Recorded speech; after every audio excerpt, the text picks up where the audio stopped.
Hello बच्चों, let's read the question. Question says the heat conductivity of helium is 8.7 times that of argon, that is under standard conditions.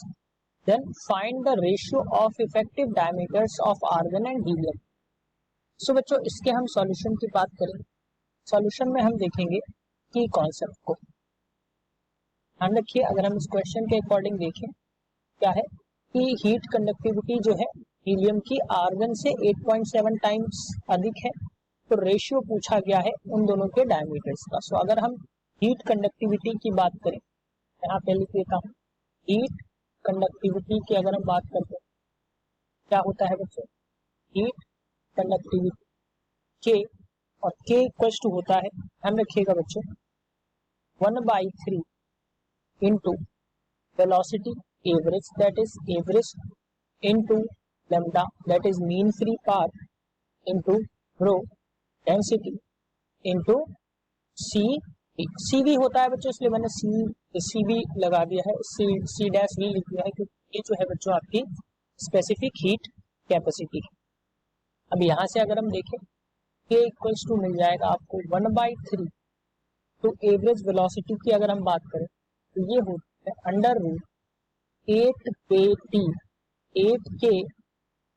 Suffix में हम B लिख रहे हैं, that mean ये Boltzmann constant है, into temperature upon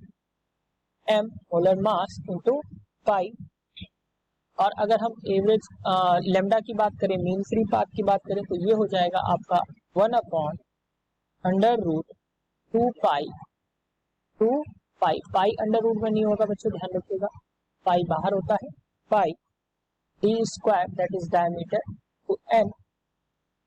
और यहाँ से अगर हम बात करें तो mn हो जाएगा, और यहाँ से अगर हम बात करें तो ये हो जाएगा बच्चों आपका CV बाई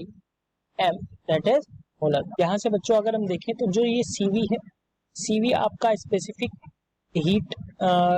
कैपेसिटी है अगर हम बात करें, और यहाँ पे n जो है नंबर ऑफ मॉलिक्यूल्स है, और यहाँ पे अगर हम बात करें तो डेंसिटी है, तो density mass into number of molecules, और CV बाई m जो है ये हमने जो है मास के अकॉर्डिंग आपकी हीट जो है वो निकाली है, स्पेसिफिक हीट जो है, हीट कैपेसिटी जो है वो रखी. अब यहाँ पे अगर हम क्वेश्चन के अकॉर्डिंग बात करें तो जो टेम्परेचर है, क्योंकि यहाँ पे बच्चों देखिए जो बात हो रही है वो हो रही है अंडर स्टैंडर्ड कंडीशंस क्वेश्चन के अकॉर्डिंग, तो कुछ वैल्यूज जो है यहाँ पे आपको कांस्टेंट मिलेंगी, जैसे कि Kb और T जो होगा ये टेम्परेचर, और बोल्ट्जमैन कांस्टेंट जो है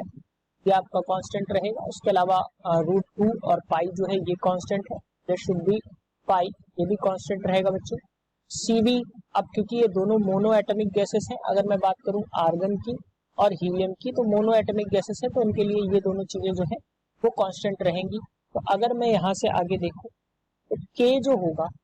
अब जो कांस्टेंट नहीं रहेगा उसके प्रोपोर्शन में होंगी, और जो कांस्टेंट नहीं है बच्चों वो है क्या आपका अंडर रूट, एक तो ये m यानी कि मोलर मास दोनों गैसेस का अलग है, इनटू डायमीटर जो है दोनों का अलग है. अब अगर हम क्वेश्चन के अकॉर्डिंग देखें तो मैं मान लेता हूं कि जो आपका हीट कंडक्टिविटी है वो हीलियम की अपॉन हीट कंडक्टिविटी आर्गन की, और इन दोनों में जो वैल्यूज आपको मिलेंगी अगर मैं इस फॉर्मूले के अकॉर्डिंग देखूं तो ये मिल जाएगी मोलर मास हीलियम का इनटू डायमीटर स्क्वायर, ये आपका आर्गन का, सॉरी बच्चों ये जो मिलेगा ऊपर ये मिलेगा मोलर मास आर्गन का,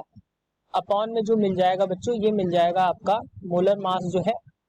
ये भी आर्गन का, और this should be square to, upon में अगर हम बच्चों बात करेंगे तो यहाँ से आपको जो वैल्यूज मिलेंगी वो मिल जाएंगी अंडर रूट m, और ये रहेगा बच्चों हीलियम का मोलर मास, और यहाँ से अगर हम देखें तो ये आपका हो जाएगा डायमीटर, और ये भी रहेगा हीलियम का, और इसका कर देंगे हम इसका. नेक्स्ट स्लाइड में हम इसकी बात कर लेते हैं. यहाँ से जो वैल्यूज हमें मिलेंगी वो हमें क्या मिल रही है, अगर हम क्वेश्चन के अकॉर्डिंग देखें तो helium upon argon equals to यहाँ से मिलेगा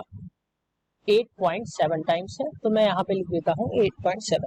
और यही बराबर है अभी मैंने आपका बताया तो root m argon that is T square of argon upon root m helium that is T square of helium. यहाँ से अगर मैं बच्चों यहाँ से अगर हम बात करें तो 8.7 जो इसके बराबर है। अगर हम मोलर मास की बात करें तो ये हो जाएगा आपका बच्चों अंडर रूट 40 अपॉन यहाँ से मिलेगा root 4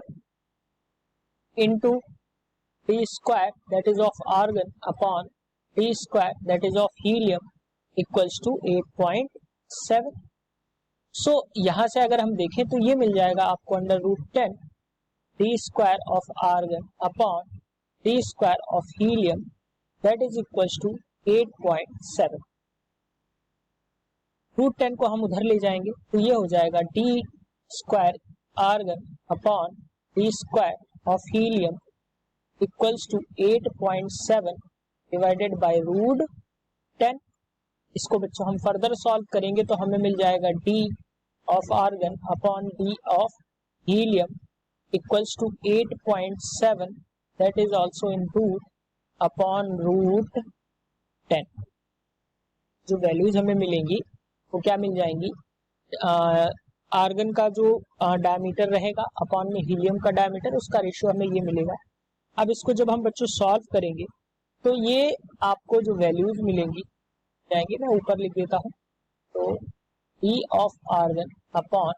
E of diameter of helium equals to ये मिलेगा आपको 1.658 के बराबर। तो हम D of argon upon D of helium जो है वो हम ले लेंगे लगभग 1.7, यानी इन दोनों के बीच में जो रेशियो रहेगा बच्चों वो क्या रहेगा, आर्गन और हीलियम का रेशियो जो रहेगा वो 1.7 के बराबर रहेगा। So this is your answer of this question. Hope you understood it well. Best of luck.